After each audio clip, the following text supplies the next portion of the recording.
intersubjetivo. Y lo que, no es como premisa, sino como estas partes, se me fue la palabra, no puedo creer.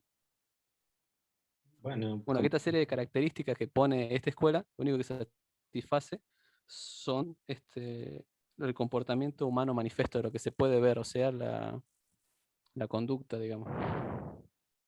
¿qué es lo que Y rechazan entonces? lo que rechazan es todo lo que es subjetivo y porque no puede ser observable. No es observable, eh, y por lo tanto, si no es observable, no es ciencia para ellos, para Bien, esta escuela. ¿qué opinan de eso? Yo opino que como que le falta una parte importante que para mí es la subjetividad también. Y lo que sigue en el texto un poco más el autor también es de que se queda corto, digamos, que es complejo la mente humana, digamos, y que las significaciones y el lenguaje es muy importante para entender los fenómenos sociales. Ujú. Para mí queda corto. Entonces, por un lado, hay como, vos planteaste como una oposición.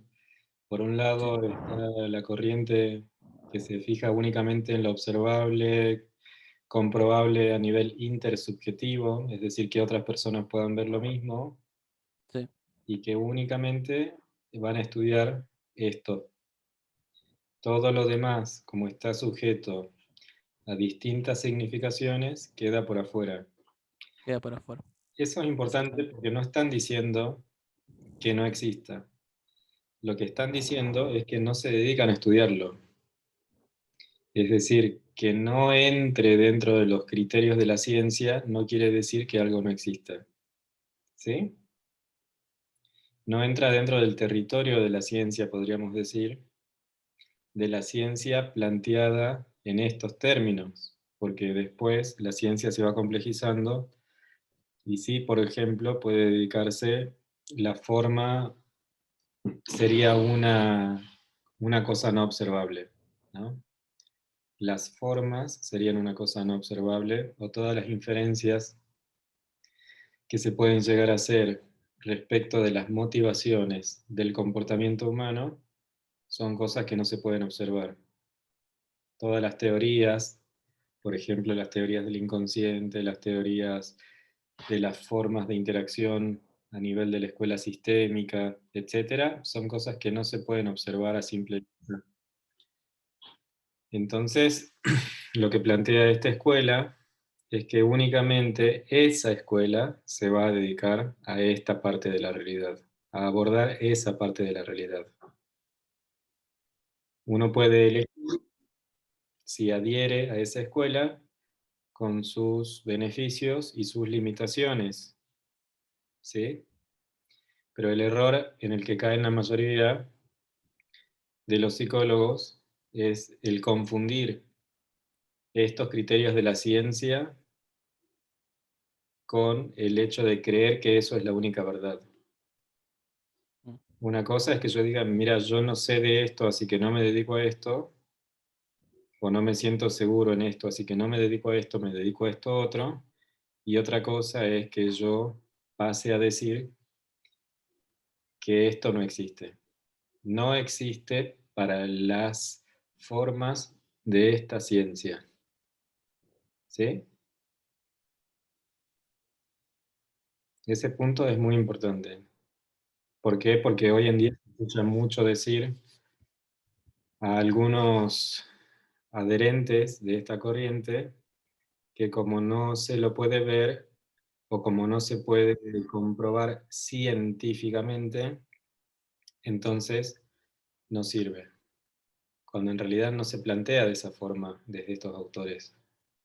Un ejemplo que les puedo dar es que hasta hace muy poco tiempo, dentro de la corriente que vos acabas de nombrar, Juan, no se podía comprobar la eficacia de una psicoterapia en el tratamiento de la depresión. ¿Sí?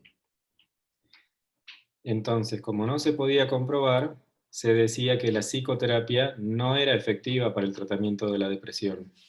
Tuvieron que hacer decenas o cientos de estudios de investigación para poder establecer una correlación entre la psicoterapia y el alivio de los síntomas depresivos. Y una vez que estos científicos pudieron comprobar de que efectivamente una psicoterapia podía aliviar, disminuir o hacer desaparecer los síntomas de la depresión, recién se comenzó a considerar como válida la idea de que la psicoterapia alivia la depresión. Pero antes de eso, no es que estaban diciendo que no, sino que científicamente no se había comprobado, lo cual en realidad estaba dando cuenta de un atraso de ellos. ¿Sí? Porque si no se cae en la postura terraplanista de que como no hay pruebas de que la Tierra es redonda, entonces la Tierra sigue siendo plana. En ese error caen muchos colegas contemporáneos. Que la psicología cognitiva no lo haya comprobado no quiere decir que no exista tal cosa. En todo caso, eso habla más de una limitación de la psicología conductista, en tanto no se puede dedicar con las herramientas que tiene a verificar la existencia de algún enunciado. Ese punto me parece que es muy importante tener en cuenta, porque si no, algunos colegas terminan diciendo no existe. Como no se comprobó científicamente, entonces no existe. ¿Mm? Mm. Les aviso a todos los compañeros que tienen la cámara apagada que pasan a tener ausentes si es que no prenden la cámara. Es el último aviso que doy.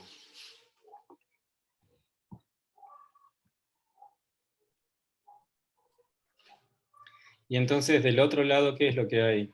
Por un lado tenemos esta posición que vendría a tener un enfoque más naturalista. Si volvemos al tema de los enfoques, cuando vimos el enfoque naturalista, el interpretativo y el crítico, esto que está desarrollando Juan en este momento, se lo podría hacer entrar adentro de un enfoque naturalista, ¿verdad? No sé quién te está apagando el micrófono, yo no soy, pero se te volvió a apagar el micrófono. Creo que estoy apretando la tecla de espacio Ah, con la carpeta, digamos. Así que tengo eso. Sí, sería naturalista el enfoque. y del otro lado, bueno, Y del entonces, otro lado sería la escuela comprensivista, que para ellos, para entender los fenómenos sociales, se logra cuando se captan las motivaciones, las intenciones y los significados y los afectos que gobiernan al hombre, digamos. Y también ponen de que no solamente eso es lo que rige las acciones humanas, sino también algunos objetos que ellos lo denominan como objetos culturales. ujú, Y también la lengua, digamos, la cultura en general. bien, Y con los objetos culturales has dado un ejemplo que es con las cuestiones, por ejemplo, de la ropa, de las que las personas tienen y lo que significa la ropa para distintas clases sociales en una comunidad, por ejemplo, de que no se vistan de la misma manera y que eso tiene una significación y que es importante también para tener en cuenta, para tratar de comprender esto. bien. ¿Algún ejemplo respecto de la ropa? Ellos decían, el tema de, un ejemplo que dan acá también en la cartilla, es de que si se agarrarían a personas de clase social alta con sus atuendos característicos y se los trajera todo al mismo tiempo, se burlarían entre ellos, digamos, aunque sean de la misma clase social, porque se considerarían que están vestidos como unos payasos, digamos, y eso es de que tiene una significación en el momento, incluso también las vestimentas. Yo lo entendí más o menos así. Es que Bien. los dos son de clase social alta, se terminarían burlando entre ellos porque tiene distintas significaciones esa ropa que traen puesta. ¿Y me esperan un minuto? 2 minutos, no.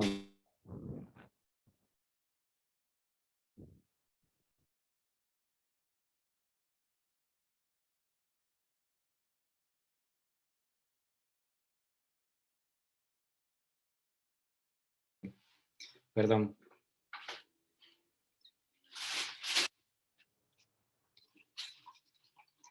Este segundo, este segundo punto de vista se lo podría entonces hacer equivalente a qué enfoque. Interpretativo. Bien. De hecho, pueden ver que esta información que está en este texto les sirve para complementar la información que encontraron en enfoques. Hasta luego.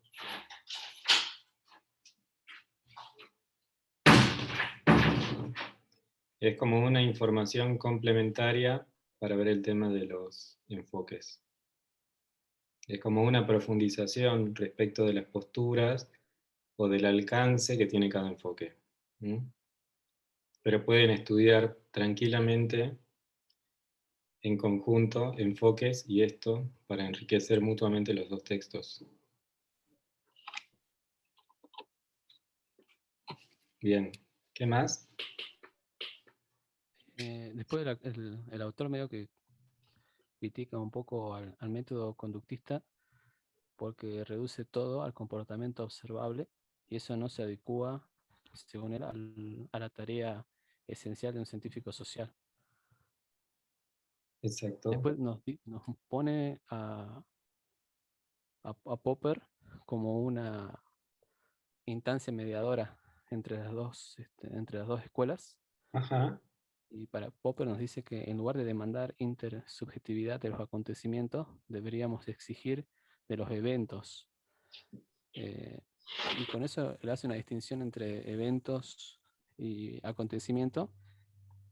Que acontecimientos para Popper son, por ejemplo, cuando una persona se siente feliz porque aprobó un examen de biología. Y un evento sería la felicidad que sienten las personas al aprobar un examen. Digamos, como que hace que sea más abarcativo. Y bueno, para algunos conductistas más extremos aún no es suficiente, no es suficientemente objetivo, digamos. Bien. Y luego medio que resume un poco y nos dice de que el labor del sociólogo o de un ocultor de las ciencias sociales es en un primer estadio, es preciso implementar hipótesis análogas sobre comportamiento observable de los individuos y el significado de sus acciones. Y con estas hipótesis que se han captado bien lo que ocurre, entonces recién se pueden hacer observaciones y construcción de datos en los cuales se podrán hacer investigaciones generales de tipo inductivo o hipotético deductivo. O sea, de que se pueden emplear las dos escuelas. Tratar de, que eso sería lo ideal. Bien. De ahí más o menos termina lo nuestro, bien resumido. Bien. Seguimos con el grupo que viene. 2. En este grupo está Sofía Terán, Sofía Sebal, Laila Ibáñez, Agustina Ángelo, Celeste Madieu, Yasmín García y Juan Justiniano. Profe, una consulta, profe, antes. ¿El reduccionismo nosotros ya lo vimos? A ver, ¿están con la cartilla de este año o con la del Eh, lado? yo sí, creo. Yo sí. Lo que pasa es que hubo un La problema, de este año. claro. Hay temas que no los vamos a ver este año, porque hubo una falta de comunicación con el tema de la nueva cartilla. Yo no sabía, me enteré hace una semana que se había modificado la bibliografía, así que hablé con la profesora y le dije que yo no sabía porque no me avisaron acerca del cambio de cartilla. Y en esta nueva cartilla, al parecer, pusieron textos que no están en la cartilla anterior. Así que hay temas que no los vamos a ver, ¿sí? Y que Ah, tampoco se van a tomar en el examen y que tampoco se van a tomar en el final en caso de que rindan final. claro. Porque es como que faltaría, da a entender de que ya habíamos pasado por esos textos de reduccionismo. Sí, sí, Y sí, que yo no. justamente la semana pasada o hace 2 semanas cuando fue el examen final de fundamentos hablé con la profesora de ese tema. Resulta ser que se había modificado la bibliografía y no me habían avisado. Mm, Ok. Era porque es medio complicado el tema del reduccionismo, entonces si no me acordaba es que no había entendido nada. ¿No? Pero no lo habíamos visto. Bien. Es un tema que se agregó. Ok, Bueno, era eso nomás. Gracias, profe. bueno,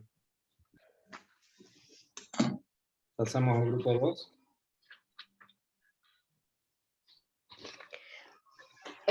A nosotros creo que nos tocó dar el discurso no valorativo versus el discurso valorativo, ¿puede ser? Ujú. Bueno, yo acá dice de que para responder las objeciones planteadas por este argumento, debemos guiarnos por Nagel, que afirma que la información y la valoración se mezclan en el discurso.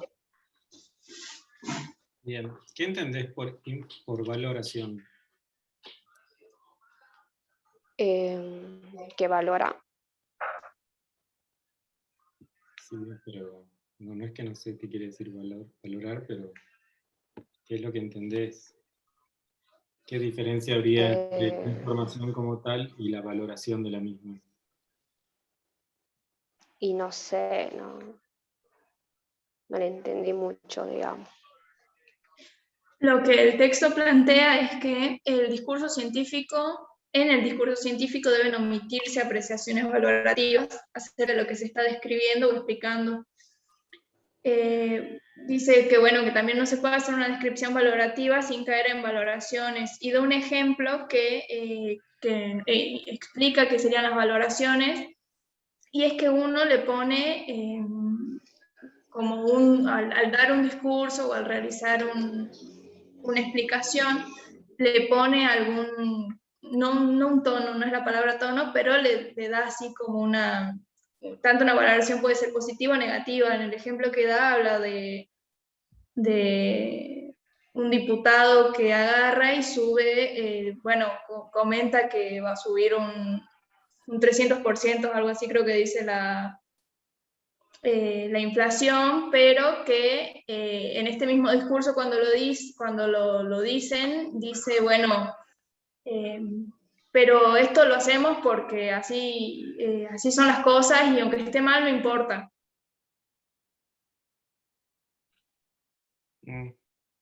¿Qué opinan ustedes acerca de la valoración? ¿Creen que sería posible la descripción de algún fenómeno sin una apreciación valorativa?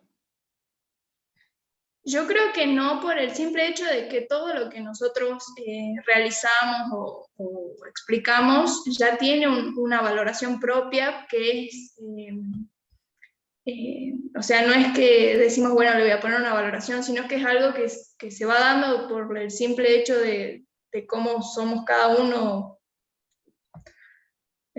por separado, digamos. Nunca vamos a tener la misma valoración por diferentes crianzas, diferentes contextos sociales.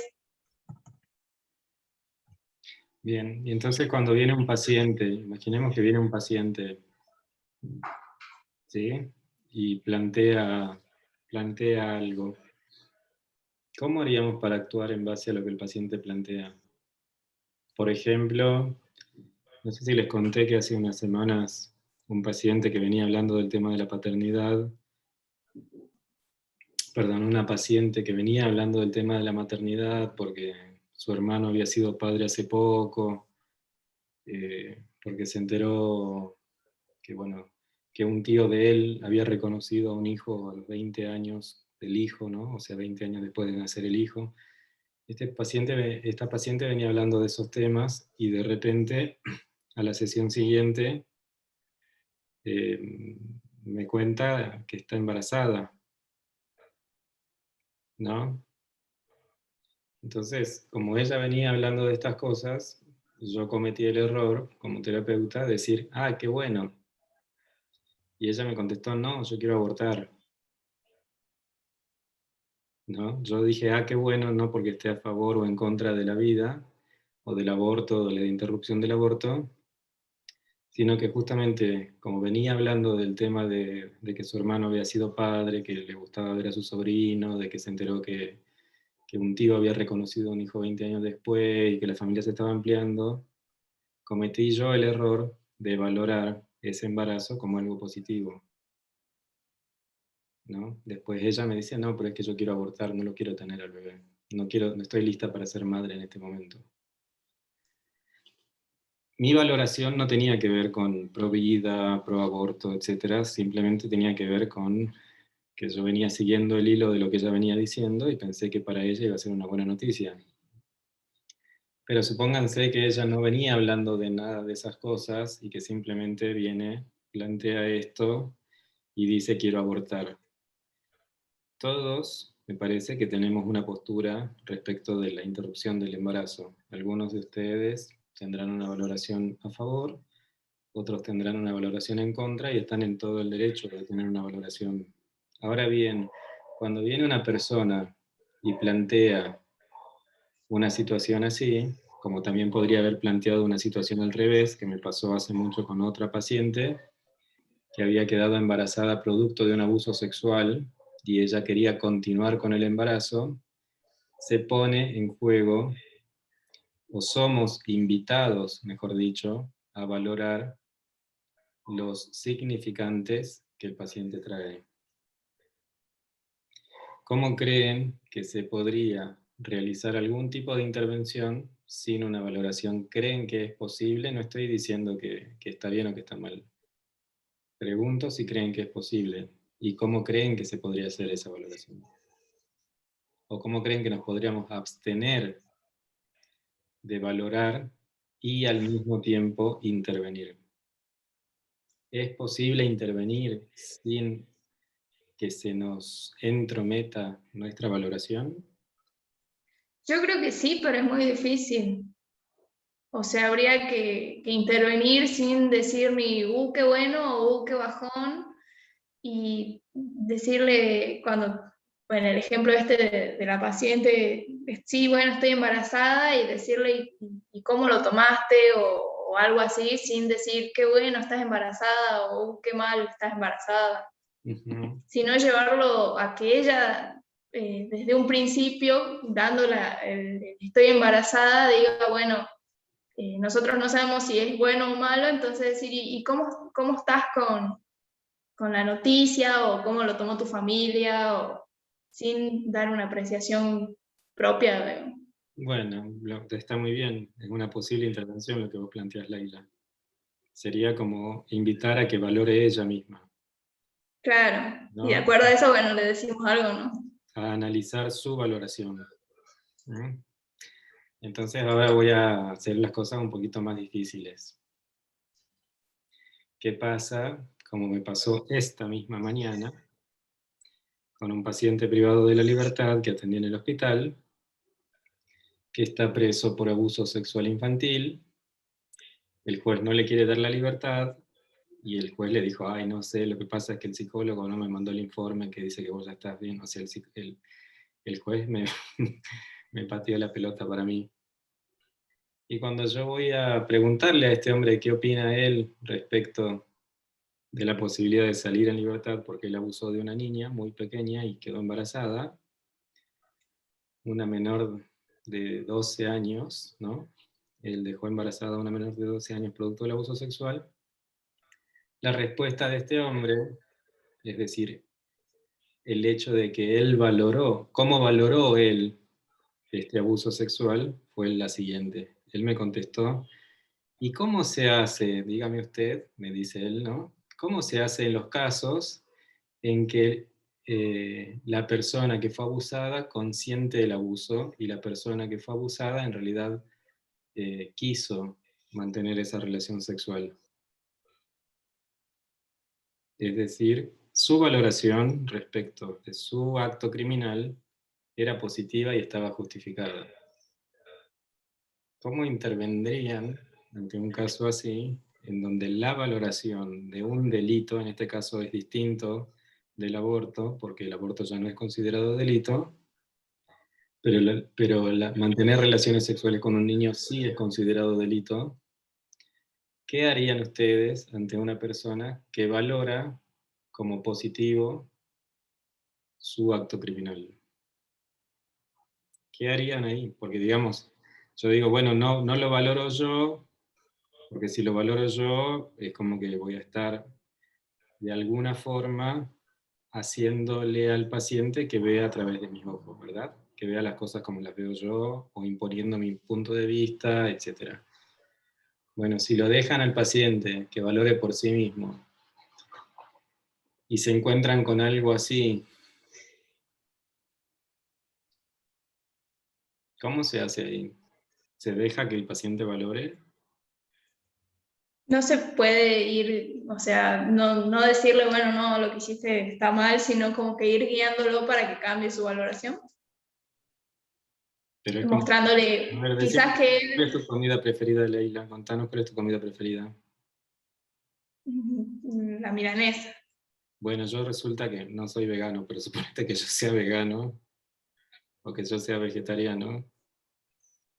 ¿Por qué tendría que yo imponerte a vos que cambies tu valoración respecto de matar animales y toda la cosa?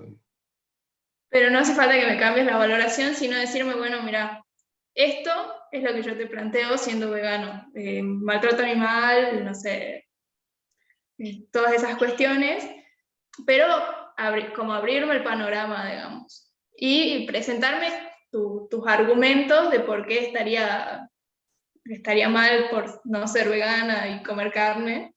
Y ahí yo decidir, al ya decir, bueno, yo no sabía lo que era el veganismo, ahora lo sé, es interesante y esto puede que sea, sí, comer un bife de carne esté mal, y que yo tenga la posibilidad de elegir entre, sí, bueno, lo que yo estaba haciendo durante 23 años estuvo mal, ahora cambio, digamos. Bueno, y si resulta que yo te digo eso, así, bueno, perfecto, te felicito por ser vegano, pero yo las milanesas no las pienso dejar. Que fue lo que me dijo este hombre esta mañana.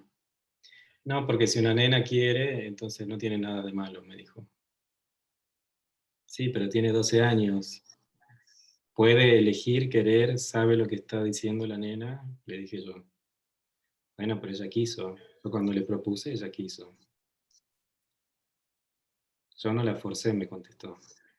Es decir, a lo que quiero llegar es, volviendo un poco el hilo de lo que estamos hablando, por un lado se plantea la no valoración, ¿verdad? De que no está bueno que el científico valore a partir de sus puntos de vista, de sus significaciones, de sus costumbres, de su cultura, que no valore el objeto de investigación que está intentando analizar.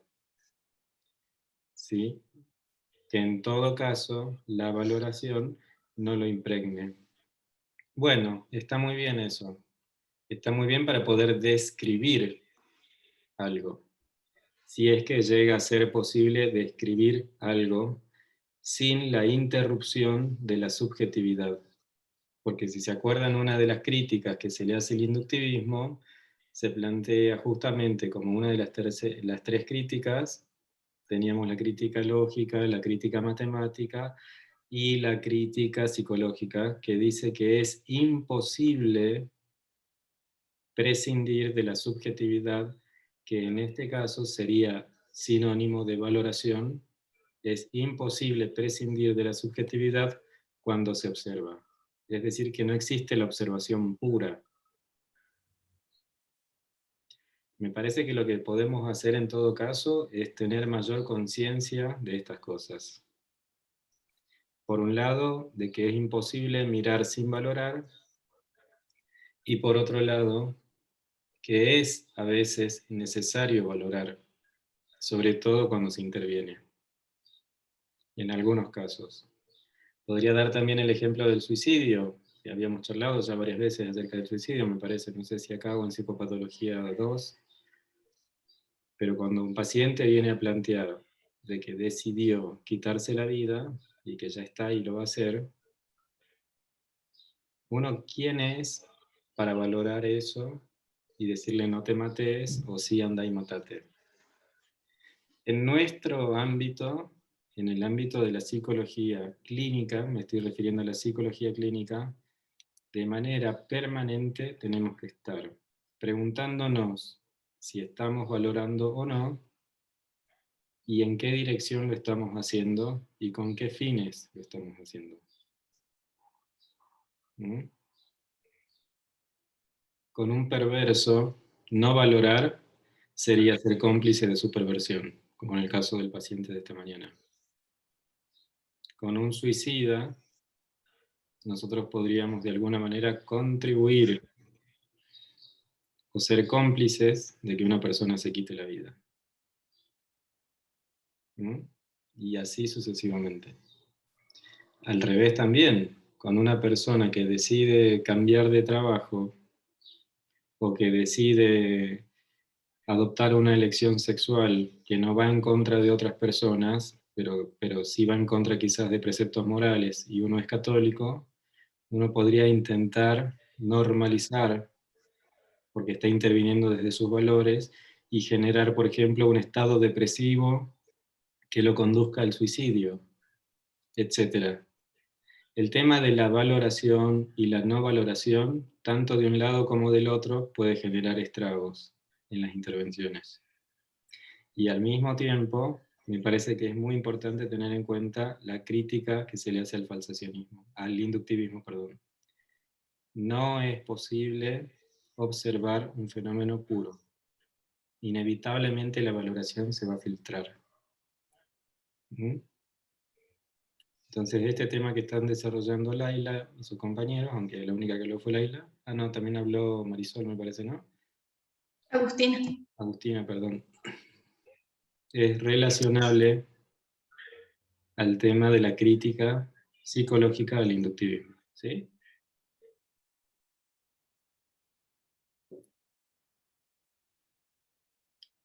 ¿Qué más? Bien, bueno, después también dice que da un ejemplo de la palabra anemia, de que para algunos anemia es, bueno, una enfermedad de tener menos glóbulos rojos, que para otros es ser débil. Y acá dice que, por ejemplo, en este ejemplo hay dos funciones mezcladas, que es la función caracterizadora y otra función apreciativa. Uh-huh. La función caracterizadora es objetiva, que no implica nada de valor, y la apreciativa consiste en estimar si los hechos que ocurren están bien o mal. Son relativas a un momento histórico y dependen de los valores que tenga la cultura. Uh-huh. También nos dice que, bueno, que en un discurso se puede diferenciar el factor caracterizador del apreciativo, pero que están mezclados. Pero con un análisis lingüístico podemos distinguir ambos. Bueno, y lo último que dice es que en un conjunto de palabras la diferencia entre lo apreciativo y lo caracterizador es muy difícil de establecer, pero no es imposible. Uh-huh. Bien, me parece que siempre y cuando nosotros tomemos esto en términos relativos, vamos a poder hacer algo con esto. Si creemos que es posible caracterizar de manera pura, sin valorar en absoluto, seríamos como casi adoptar una posición universalista, ¿m? Que ya vimos varias veces, que es como una postura dogmática, que también vimos que genera una posición totalitaria y que genera un rechazo a lo distinto. ¿M? Me parece que si podemos ver las limitaciones, vamos a poder hacer mejor uso que si creemos radicalmente que es posible caracterizar, observar, etcétera, sin valorar. ¿Mm? ¿Qué más? Y bueno, el otro texto que teníamos era la tesis de la teoría de la ideología y de la sociología del conocimiento. Uh-huh. Que bueno, este texto nos habla de que los resultados de la ciencia social... ¿Cómo? ¿Qué página están? Ahí le digo la página. Estoy del 227. 228. Bien. Claro, 27. Perfecto, sí. No sé si vos, Agustina, querés empezar diciendo algo.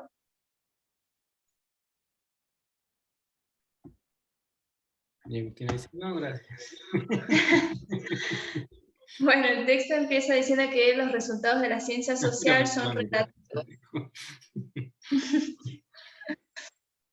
relativos a la intención, los intereses o las posiciones en las que están ubicados los que llevan a cabo o promueven la investigación. Y bueno, seguimos a Mannheim, creo que se dice. Él afirma que la capacidad que tiene una persona de comprender lo que sucede o lo que expresa depende de su inserción social. Que hay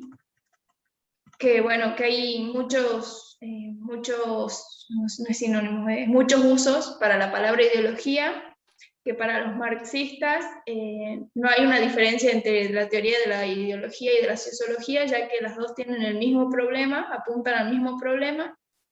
Y bueno, después tenemos los sociólogos del conocimiento, como Stark, que sostienen que la teoría de la ideología y la teoría de la sociología son dos cosas diferentes, ya que la ideología es un antecedente histórico de la sociología. Bien. Bueno, la palabra ideología fue tomando diferentes sentidos para quien la usara. Stark propone que se la debe reservar para referirse a los intereses y motivaciones que los individuos tienen frente a su sociedad y que las hacen verlas de diferentes formas según los intereses que tiene cada uno, que sin intervención de la motivación, la posición social del investigador determina el tipo de conocimiento que va a generar y defenderá, volviéndose incapaz de tomar una actitud que corresponda a otro sector de la sociedad. Si vos Los juicios pudieras plantear en qué enfoque se posiciona esto, ¿en dónde lo harías?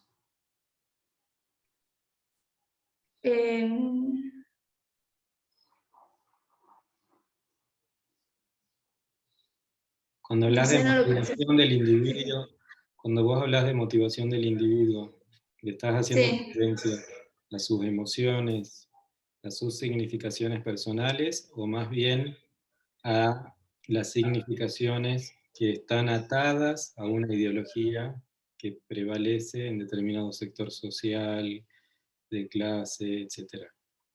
Para mí es más que nada una ideología según el sector social, la clase social. Entonces, ¿en qué me explicaría? ¿En el naturalista, en el interpretativo o en el crítico? A ver.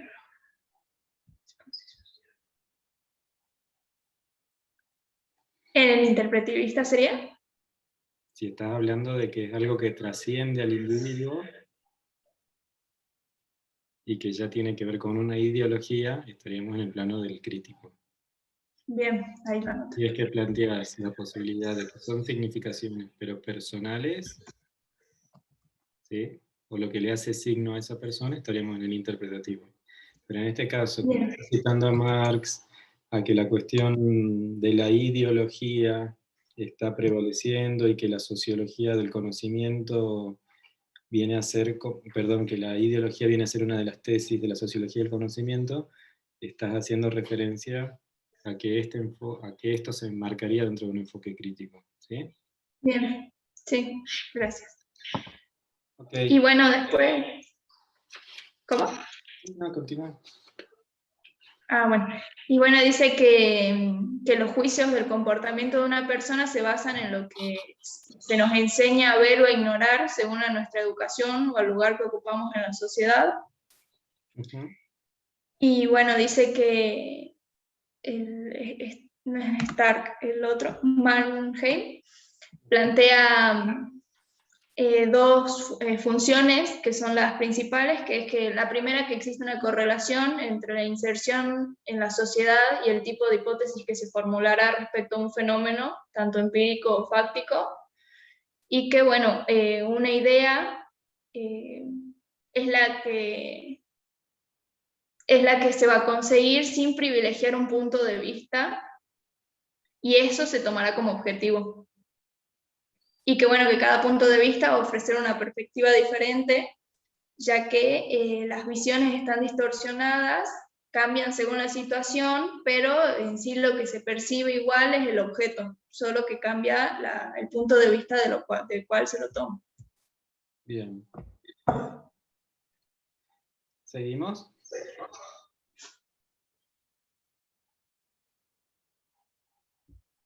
Pasamos al grupo 3. Ustedes tenían hasta ahí, ¿verdad, Laila? Sí, era hasta ahí. Seguimos con el grupo 3. En este grupo están Josefina Díaz, Macarena Tejerina, Ivana Vargas, Marcos Calvi, Cristian Alcázar, Javier Romero y Exael Bertolone.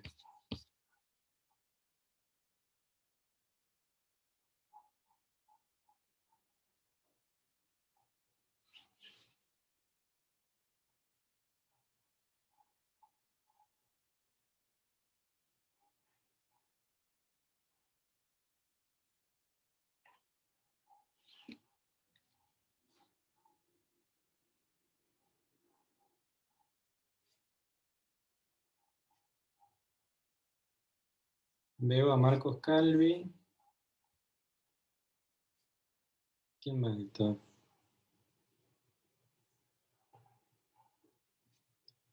También está Javier Romero.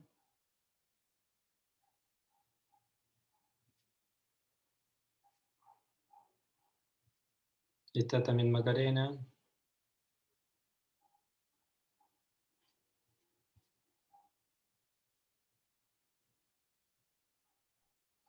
Hola, profe, sí, disculpe.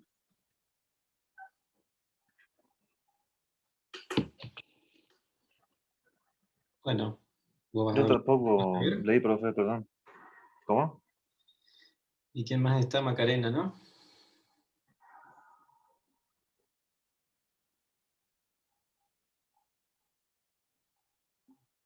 Macarena. Sí, profe, aquí estoy. Bueno, Bueno, yo pregunté qué texto nos tocaba porque falté y me dijeron que los conceptos comparativos. ¿Puede ser? sí. Y bueno, entonces anoté así rápido porque, bueno, también me enteré que hoy teníamos la clase. Y saqué que para los conceptos comparativos, primero tienen que jerarquizar y ordenar. Ujú. También remarca que un concepto relacional conlleva el establecimiento de dos relaciones, una de equivalencia y una de orden. Macarena, ¿vos estás desde dos dispositivos al mismo tiempo? ¿Cómo? ¿Estás desde dos dispositivos al mismo tiempo? No, estoy de la compu. Ah, porque se escucha un eco, o hay un tele prendido o algo. No, hay otra chica tomando clase aquí también. Ah, perdón, perdón. Y entonces, para poder utilizar un concepto, es necesario primero establecer como una pirámide, ¿verdad? Como una Sí, que jerarquía. sería sí, jerarquizar y que estén a la vez ordenados. Ujú. Sería como, de alguna forma, establecer una lógica cuantitativa de los conceptos. Por eso el texto anterior hablaba de las matemáticas, el que no vamos a tomar en el examen, que es lo que estaba anteriormente, ¿sí? Que justamente se llama Matemática y Ciencias Sociales, 2 textos atrás, perdón, se introduce esta lógica de pensar la posibilidad de jerarquizar los conceptos para una posterior comparación de los mismos y utilizar al mismo tiempo estos conceptos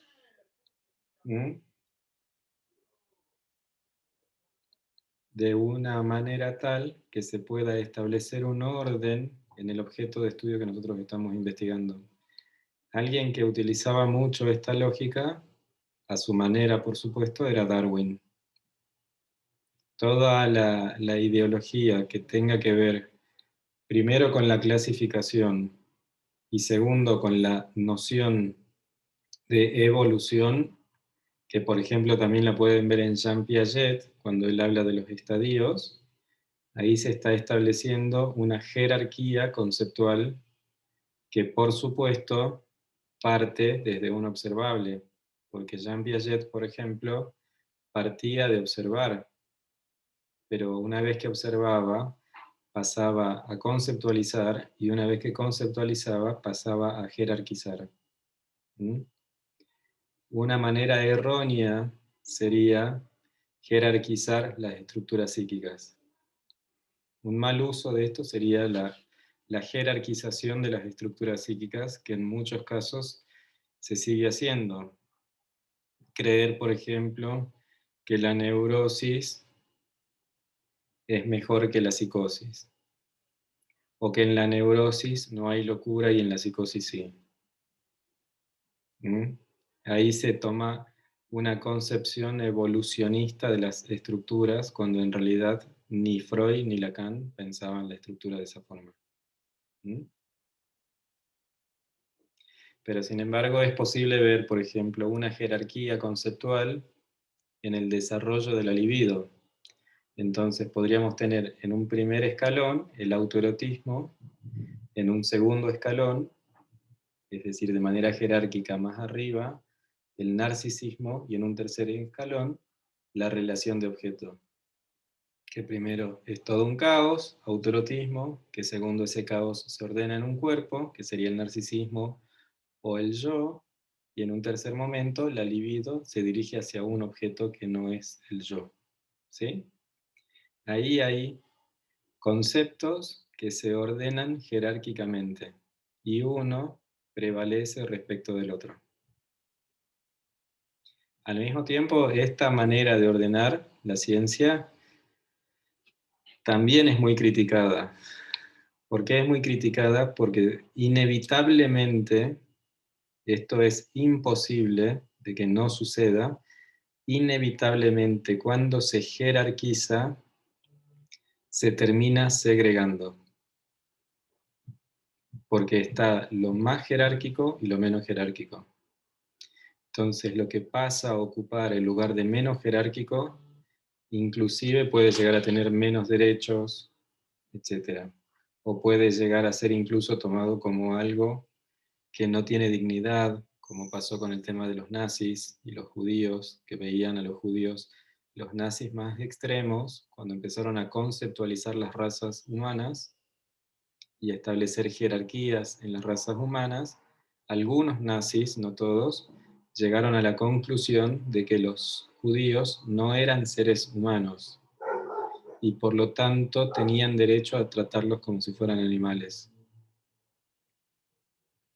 Y por eso, por ejemplo, no sé si saben, pero se utilizaba la piel de los judíos para forrar cuadernos o para hacer estas cositas de las lámparas, ¿no? Etcétera. ¿Por qué? Porque se trataba de una cosa. Entonces, el problema que existe con este tipo de concepto es que conlleva de manera inherente a su lógica la posibilidad de segregar. ¿Sí? Es la gran limitación que tiene este tipo de conceptos. Lacan, por eso, estaba muy en contra de esta lógica y él decía, una frase que a mí me gusta mucho, Lacan decía, no hay evolución sino simplemente sustitución. Es decir, no es posible establecer jerarquías sino simplemente decir que la cosa cambió. ¿Mm?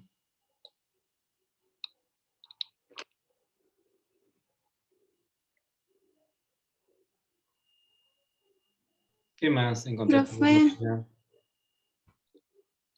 Profe, la formación de conceptos cualitativos y la construcción de taxonomías no va. Ahora estamos hablando de esto y una vez que terminemos de esta partecita y hacemos preguntas sobre qué es lo que va así. No, es que yo ahora me tengo que salir de la clase, tengo otra clase. Bueno, después le preguntas a alguno de tus compañeros. Ahora no estamos con la cuestión de los temas que van en el examen, sino que estamos desarrollando conceptos comparativos. Después le podés preguntar a tus compañeros. Yo la clase pasada ya dije algunas cosas de las que van y las que no van. Sí, bueno. Entonces, Macarena, ¿querés agregar algo más? Otra cosa que señalé aquí en la cartilla es que dice para introducirse en un concepto comparativo, si tienen estas dos, lo que dijimos, ¿cómo se llama? De jerarquizar y ordenar deben estar relacionadas, o sea, tiene que haber una relación. Ujú. Y después señala dos tipos de relaciones, que es la de igualdad, bueno, esa es la que dijimos, la de equivalencia y la del orden. Bien. También señala una relación de coincidencia, pero eso ya no lo entendí. Bueno, esta hace referencia a 3 puntos que son importantes, lo van a encontrar en la página 250. Dice, para cumplirse, para que la relación de coincidencia en peso sea la adecuada, deben cumplirse 3 condiciones que son reflexividad, simetría y transitividad. Lo que está planteando acá es algo muy parecido a los requisitos metodológicos de las ciencias. Por ejemplo, dice, cuando habla de la reflexividad, que todo objeto coincida consigo mismo. Es decir, que lo que estamos tratando de describir sea efectivamente aquello que estamos describiendo y no otra cosa. Lo cual va en contra o hace cortocircuito con la ley en sentido 2 de Bunge. Porque Bunge justamente decía que es imposible reconstruir completamente aquello que se intenta describir. ¿Mm? El segundo dice acerca de la simetría, es decir, que si un objeto coincide con otro, ese otro debe coincidir con el primero. Si yo estoy diciendo, a ver, no tengo dos objetos que sean iguales. Bueno, tengo 2 papeles para armar cigarrillos, que fumo cigarrillos de tabaco, aclaro, porque si no después dicen que ando fumando porro en clase y no sé qué. Si estoy diciendo que esto es un papel y que esto es otro papel, acá estoy diciendo que si un objeto coincide con otro, este otro debe coincidir con este. ¿Sí? Y la tercera es la de la transitividad, que justamente dice que si X coincide con Y e Y coincide con X, entonces Z coincide con Y. X coincide con Z. Estoy diciendo que si esto coincide con esto y esto coincide con esto, entonces esto tiene que coincidir con esto. Que si A es igual a B y B es igual a C, entonces A es igual a C. ¿Sí? ¿Qué más?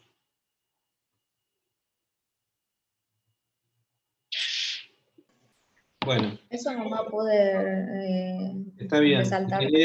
La idea fundamental de esto es poder captar las limitaciones que tiene la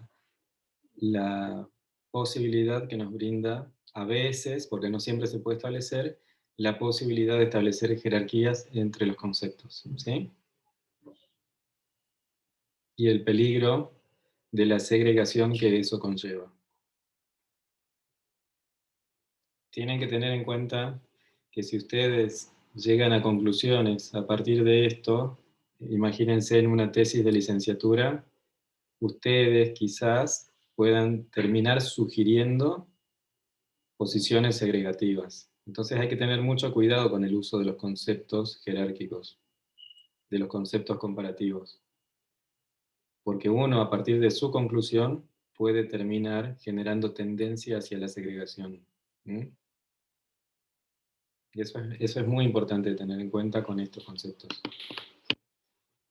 En nuestro ámbito. En el ámbito Profe, disculpe. de las ciencias sociales. ¿Cómo? Disculpe, yo tengo una duda. Mm. ¿Quién ¿Me habla? repite lo que decía Lacan sobre las jerarquías? Lacan decía, no existe evolución, existe sustitución.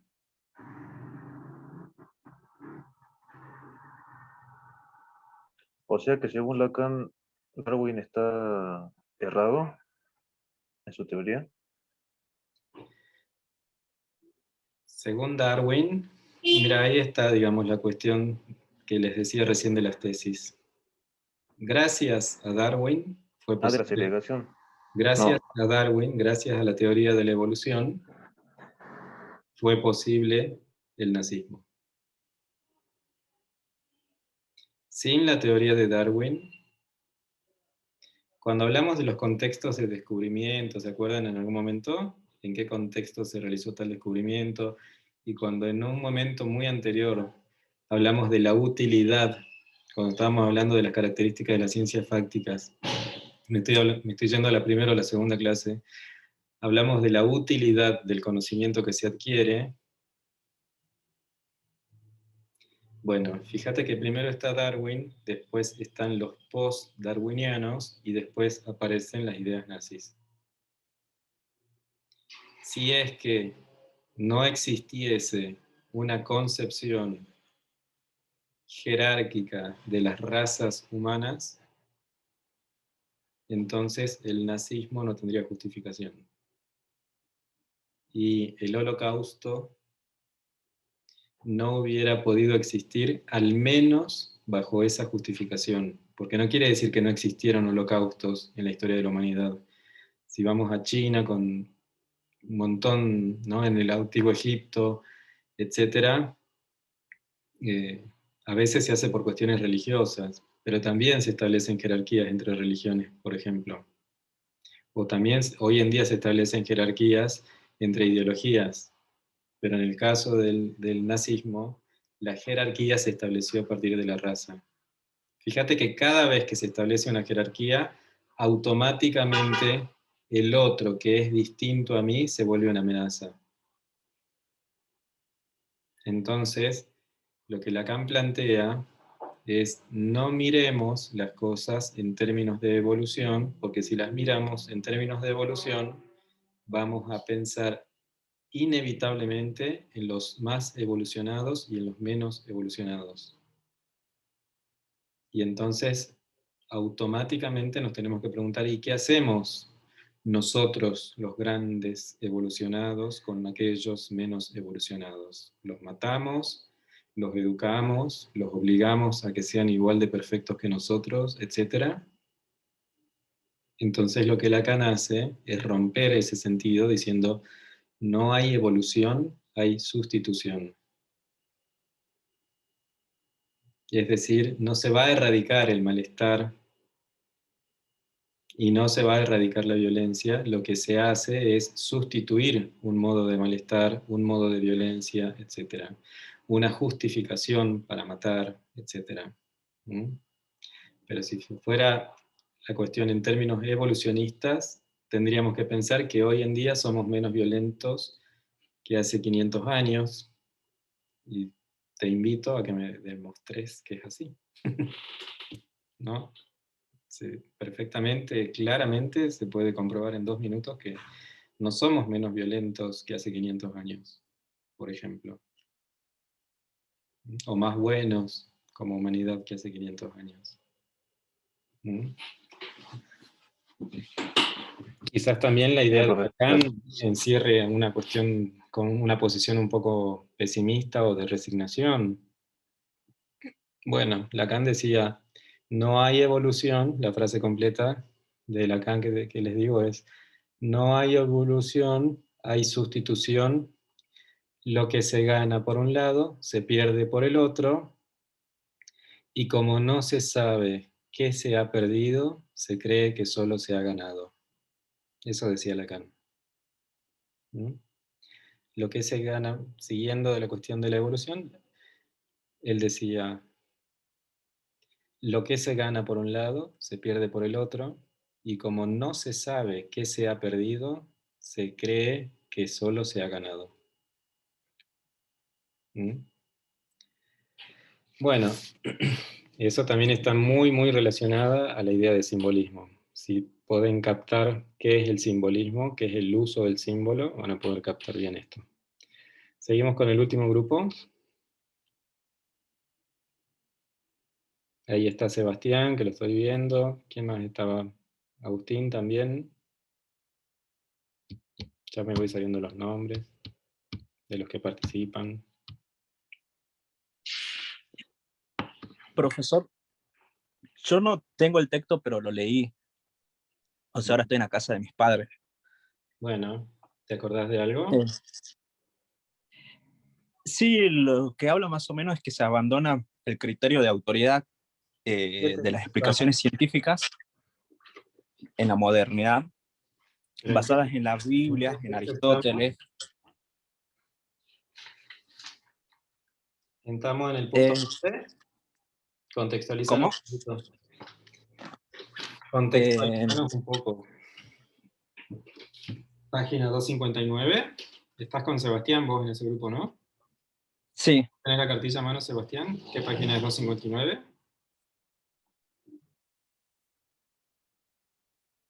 Creo que él tampoco está en su casa o algo así.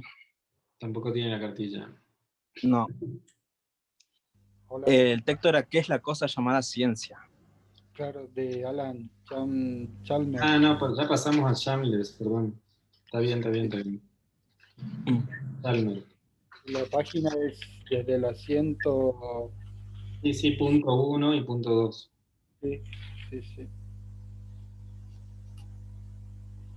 Por ahí me resultó medio difícil la lectura, pero ahí al final en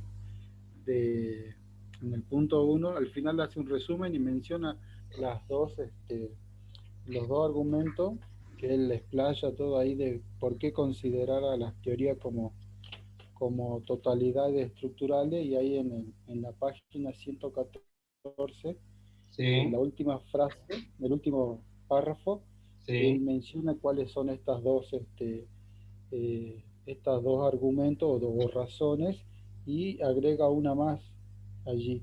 Dice que una de las primeras razones por las cuales considera a las teorías como totalidades estructurales, dice, el hecho de que el estudio histórico muestra que las teorías poseen esa característica, y el hecho de que los conceptos solamente adquieren un significado preciso mediante una teoría coherentemente estructurada. Y ahí agrega la tercera razón de la necesidad del desarrollo por parte de la ciencia. Y bueno, ahí también explica el por qué, ¿no? Dice, es evidente que la ciencia avanzará de modo más eficaz si las teorías están estructuradas de manera que contengan en ellas prescripciones e indicaciones claras con respecto a cómo se debe desarrollar y ampliar. Bien, es decir, dar una receta de cuáles son los pasos a seguir para poder, por un lado, sostenerse como tal, ¿sí? Sería más o menos como el plan de sostenimiento y el plan de expansión. Para que la cosa funcione hay que respetar estas reglas, está diciendo. Y para que la cosa crezca hay que seguir por estos caminos. Toda ciencia tiene una estructura, y esa estructura necesariamente y mínimamente tiene que tener estos componentes. ¿Cuáles son las condiciones para que se sostenga como tal? ¿Y cuáles son las condiciones para que se expanda? Una de las condiciones era que no exista contradicción entre ningún hecho con la teoría respectiva. Después las leyes se derivaban de consecuencias y nos ayudaban a predecir futuros hechos, las leyes.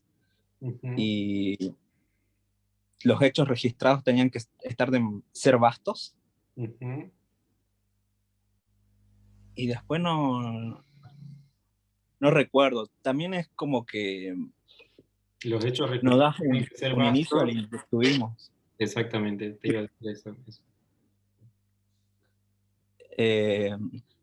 Toda observación tenía que ser objetiva a los hechos. Bueno, insisten con la idea, no ustedes, ¿no? Pero sino los autores, con la idea de la objetividad.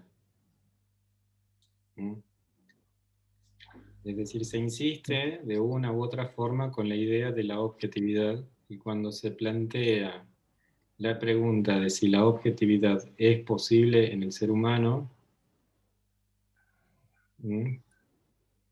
la respuesta que hay para esto es, bueno, utilicemos estándares. Cuando se estandariza, se desubjetiviza. Y el que desubjetiviza en las estructuras clínicas es el perverso. ¿Sí? Como para que lo tengan, como para que lo tengan en cuenta. La posición de aquel que desubjetiviza y objetiviza es la posición del perverso con su objeto de goce. ¿No ¿Sí? puede dar un ejemplo, profe, así de la psicología? Sí. La desubjetivación consiste en la angustia del otro, fundamentalmente. Te puedo dar un ejemplo de un caso clínico, si vos querés, o te puedo dar un ejemplo de objetivación en el ámbito de la práctica por parte de los profesionales. Es muy común, cuando yo trabajaba en el Hospital Pablo Soria, en sala de internación, en un momento cuando estaba haciendo la residencia, me mandaron a rotar por el Hospital Pablo Soria, y era muy común, en el Pablo Soria ustedes ya saben que hay mucha gente que fallece, porque es un hospital cabecera, y entonces los profesionales que trabajan ahí se cruzan con la muerte, no digo todos los días, pero de manera mucho más frecuente que el resto de las personas. Entonces, se cruzan con personas que van a morir, se cruzan con personas que sufren graves daños a su cuerpo, como por ejemplo amputaciones, etc. Y la cuestión es, ¿cómo hace el médico, el psicólogo, quien sea, para poder sobrellevar la angustia que se despierta ante la muerte del otro? Una de las formas que hay es justamente desubjetivar a los pacientes, que sería tratarlos como si fueran cosas y no personas. Entonces está la cama tal, che, desocupame la cama tal, che, en la cama tal tengo una diabetes crónica, en la cama tal se desocupó porque ya se murió. No se trata como personas, sino que se trata como objeto. ¿Sí? Una cosa, tenemos por un lado subjetivación, y el antónimo de subjetivación sería objetivación. Yo, por ejemplo, puedo subjetivar esta maquinita para armar cigarrillos de tabaco. ¿Por qué? Porque me la regaló mi abuelo, y entonces es mi cigarrera, porque tiene la historia de mi abuelo y que él la usó en la Segunda Guerra, cuando, qué sé yo, lo que sé, cuando se vino de otro país, emigró y trajo esta cigarrera, y después de todos sus nietos me la regaló a mí, lo que sea. Acá yo estoy subjetivando un objeto que no está vivo, ¿sí? Y al revés, puedo hacer exactamente lo mismo. Un ser vivo puede ser objetivado, que es lo que hacen los médicos a veces. No hablan de Sergio Higa, Sebastián Aparicio, que está teniendo este problema de salud. Están hablando de la cama tal. Y de esa forma ellos logran evitar la angustia de saber que le están por cortar una pierna, de que esa persona está a punto de morir, etc. Porque inevitablemente nos angustia la muerte. Porque no sabemos qué hay después de la muerte, etc. Entonces, cada vez que se nos representa la muerte, nosotros nos angustiamos, todos los seres humanos. Una de las formas de evitar esa angustia sería que no se trate de alguien que está a punto de morir, sino de una cosa que se rompió o que dejó de funcionar. ¿Mm? Eso mismo puede suceder en el caso de las perversiones, por ejemplo. En el caso de las perversiones, cuando le preguntás a un perverso como el que me tocó atender esta mañana, ¿qué hay acerca de los defectos subjetivos que tuvo en esta niña el hecho de haber mantenido relaciones sexuales a los 11 años con un hombre de 45? ¿Qué efectos tiene eso a lo largo de su vida? Te dice ninguno, porque ella no sintió nada. La trata como una cosa. Y de hecho, en el caso de las perversiones, se genera una excitación sexual en el momento en que el sujeto está siendo desubjetivado. Es decir, en el caso de que la niña se angustia, en el momento que la niña se angustiaba, él se excitaba sexualmente. ¿Sí? Así funciona en parte la perversión, y la ciencia lo que plantea a veces es que es necesaria la objetivación.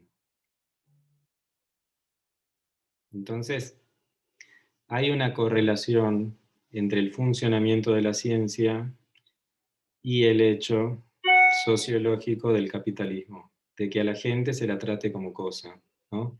La famosa frase recursos humanos. Tenés los recursos hídricos, tenés los recursos materiales y también tenés recursos humanos, es decir, tratar a la gente como si fuera cosa.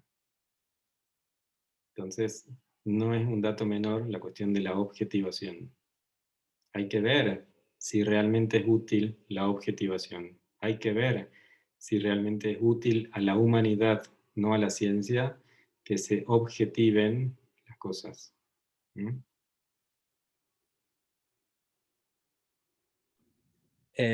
Creo que Popper hacía la crítica a esto, ¿no? Muchos, muchos. Sí. Los humanistas todos. ¿Mm? No, son cuestiones muy, muy, muy importantes y que tienen muchas consecuencias, ¿sí? Sobre la práctica. Pero también tienen muchas consecuencias sobre el malestar de la cultura, sobre el sufrimiento cotidiano, ¿no? Eso es el malestar de la cultura del que hablaba Freud. El sufrimiento del día a día es el malestar en la cultura. Bueno, el malestar en la cultura tiene que ver justamente con la objetivación. Bueno, sigamos.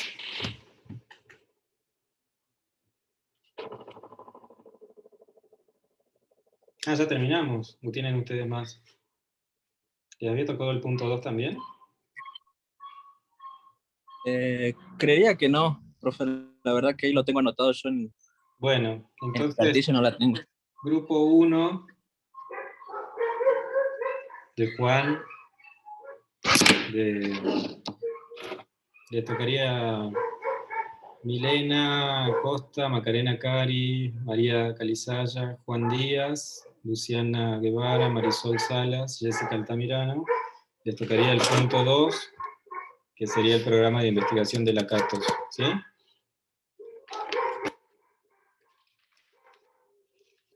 Grupo 2,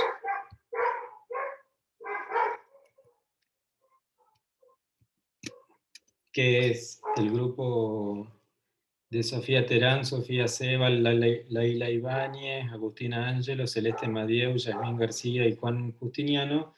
Les toca el punto 3, que se llama la metodología dentro de un programa de investigación.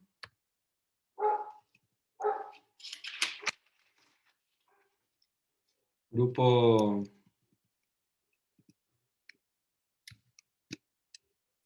3, les toca el punto 4, que es la comparación de los programas de investigación.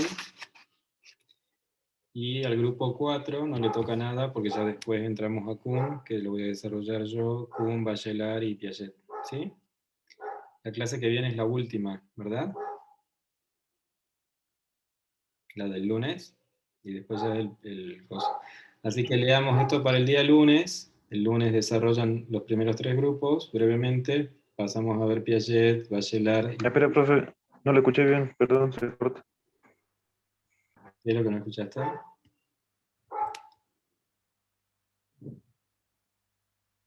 Yo soy del Bueno, ya se lo grupo escribo al 3. grupo, si no, se lo escribo al grupo más fácil. ¿Me tira el tema, por favor? Voy a escribirlo en el grupo, así ya los que están y los que no están lo saben, ¿sí? Ah, bueno, listo. Nos vemos el lunes de manera virtual. Bueno. Virtual toca, ¿no es cierto? Sí, virtual. El lunes a las 6:30 por Zoom. Que tengan buen fin de semana, nos vemos. Igualmente.